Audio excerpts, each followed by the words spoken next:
अस्सलाम वालेकुम स्टूडेंट्स, हम लोग चैप्टर नंबर 8 की स्टडी कर रहे थे। इलेक्ट्रोकेमिस्ट्री हमारे चैप्टर का नेम है और आज हमारा टॉपिक है इलेक्ट्रोकेमिकल सेल। इसके अंदर हमने इलेक्ट्रोलाइट्स में इलेक्ट्रोकेमिस्ट्री के अंदर हमने इलेक्ट्रोलिसिस देखी थी, इलेक्ट्रोड्स के बारे में पढ़ा था और कुछ टर्म्स के इलेक्ट्रोड्स क्या होते हैं, कैथोड क्या होता है, एनोड क्या होता है, कैटाइंस, एनाइंस, ये हमारे सीरीज़ में लेक्चर्स चल रहे थे। अब हम इस चैप्टर के बिल्कुल लास्ट मेन हेडिंग है इलेक्ट्रोकेमिकल सेल।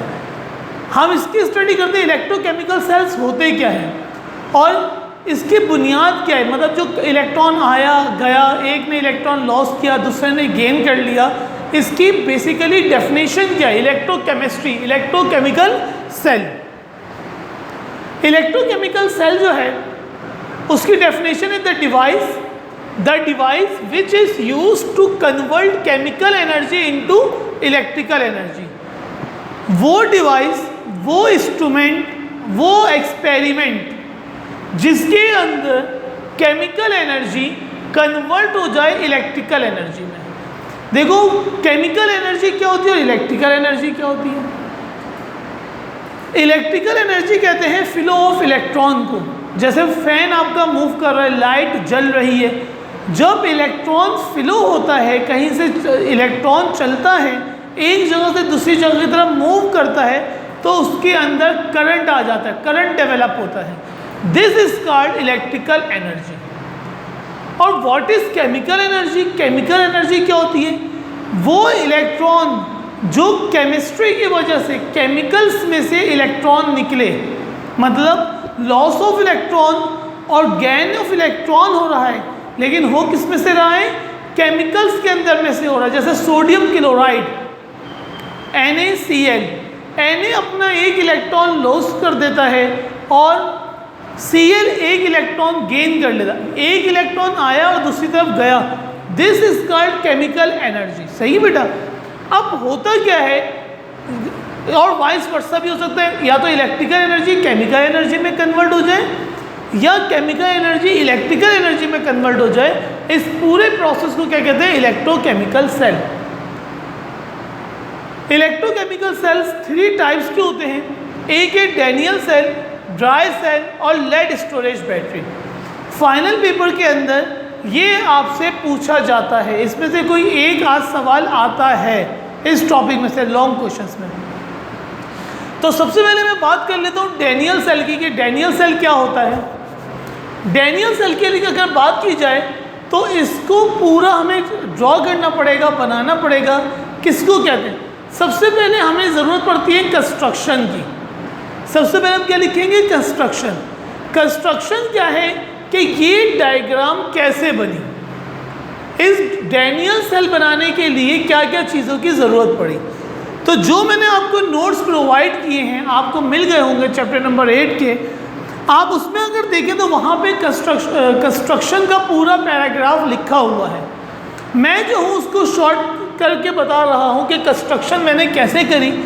सबसे पहले उसमें लिखा हुआ है Daniell cell is the simplest galvanic cell which is use to convert chemical energy into electrical energy. ये डैनियल सेल इस्तेमाल होता है केमिकल एनर्जी को इलेक्ट्रिकल एनर्जी में कन्वर्ट करने के लिए।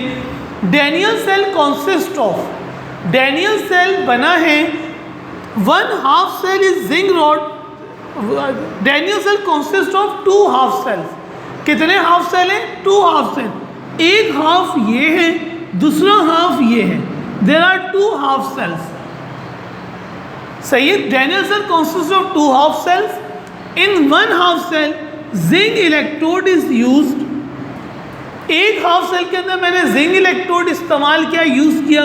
And in this cell zinc sulphate solution is used. और इस कंपार्ट जिसके अंदर जिंक इलेक्ट्रोड लिया है उसके अंदर कौन सा सोल्यूशन ले लिया, जिंक सल्फेट का सोल्यूशन ले लिया। मतलब पानी में डिसॉल्व किया जिंक सल्फेट को और इसके अंदर पानी को हमने भर दिया।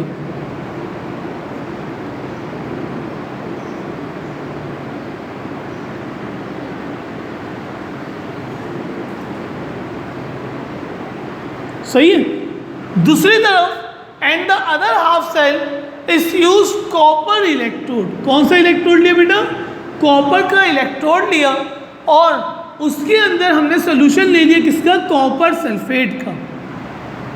कॉपर का इलेक्ट्रोड लिया, कॉपर सल्फेट का सोल्यूशन लिया, जिंक का इलेक्ट्रोड लिया, जिंक का सोल्यूशन ले लिया। सही है। और इन दोनों and both two half cells are attach with the wire.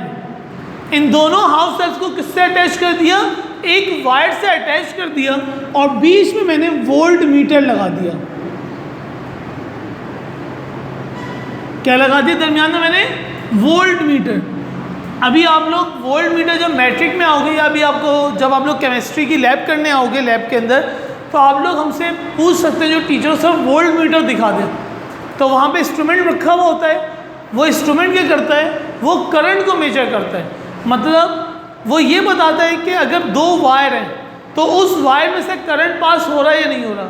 आपने देखा होगा जो इलेक्ट्रीशियंस घर पे आते हैं तो उनके अंदर एक इंस्ट्रूमेंट होता है, वो तार के ऊपर यूँ करके लगा देते हैं, लटका देते हैं उसको, तो उसके अंदर से करंट आ जाता है कि इसमें से कितने इलेक्ट्रॉन जा रहे हैं। तो ये वही वोल्ट मीटर है जो इस चीज़ की रिप्रेजेंटेशन करता है कि इसमें से इलेक्ट्रॉन जा भी रहा है या नहीं जा रहा।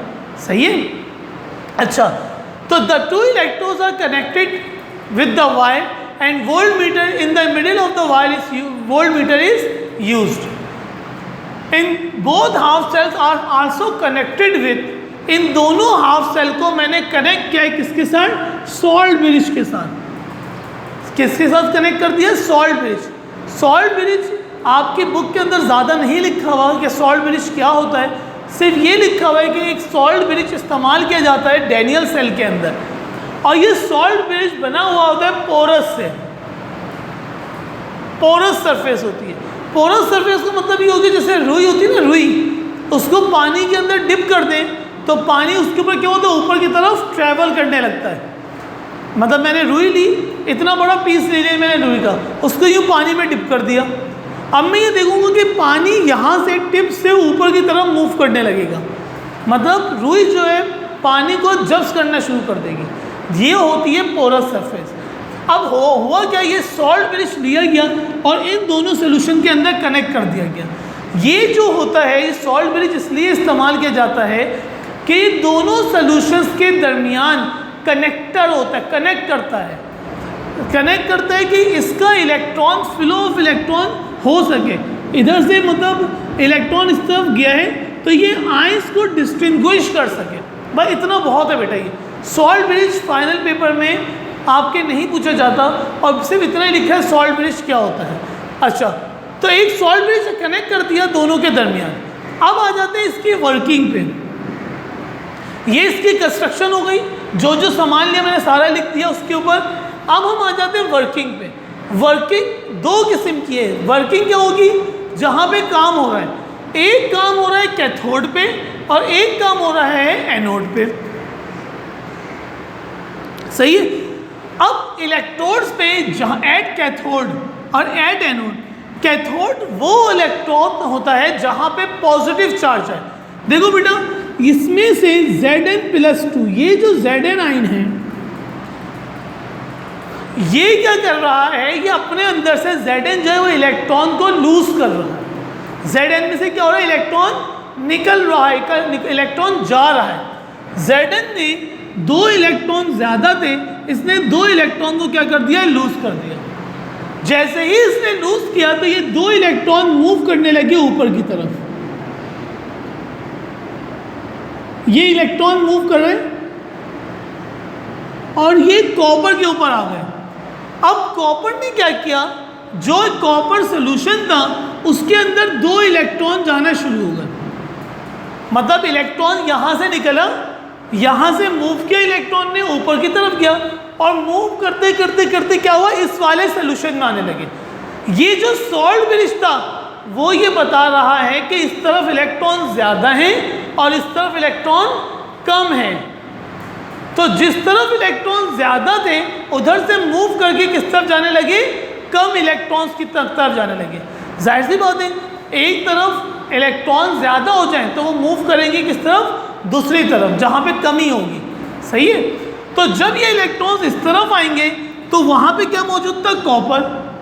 कॉपर ने ये दोनों इलेक्ट्रॉन क्या कर लिए, गेन कर लिए, और क्या बना लिया, Cu बना लिया। और Zn ने 2 इलेक्ट्रॉन लॉस करके क्या बना लिया, Zn+2 बना लिया। इस सारे काम के अंदर आपको बताना ये था कि जब फ्लो ऑफ इलेक्ट्रॉन होता है, फ्लो ऑफ इलेक्ट्रॉन कैसे होता है, ये भी एक सोल्यूशन है, ये भी एक सोल्यूशन है। इधर इलेक्ट्रॉन एक्सिस में है, इधर इलेक्ट्रॉन एक्सिस में थे, इधर इलेक्ट्रॉन की कमी थी। तो इलेक्ट्रॉन जब मूव करके इस तरफ गए तो मैंने ये देखा कि जो वोल्ट मीटर था, या यहाँ पर मैं कोई बल्ब लगा दूँ, छोटा सा कोई मैंने बल्ब लगा दिया, तो मैं देखूंगा जैसे ही इलेक्ट्रॉन इसमें से पास आउट होगा वो ग्लो करने लगेगा, जलने लगेगा। और वोल्ट मीटर अगर लगा हुआ है तो उसके अंदर निडिल होती है, निडिल जो है वो 0 पे थी पहले, लेकिन जैसे ही इलेक्ट्रॉन आया, इलेक्ट्रॉन पास हुआ, निडिल ने क्या करा, मूव करके निडिल ने रिजल्ट शो कर दिया कि इसके अंदर से इलेक्ट्रॉन जाने शुरू हो गए हैं। डैनियल सेल्स सिर्फ इतना है, इसकी कंस्ट्रक्शन है, वर्किंग है और इक्वेशंस है। वर्किंग के अंदर ही इक्वेशन, आप नोट्स देखेंगे आपको और अच्छे से बात समझ में आ जाएगी।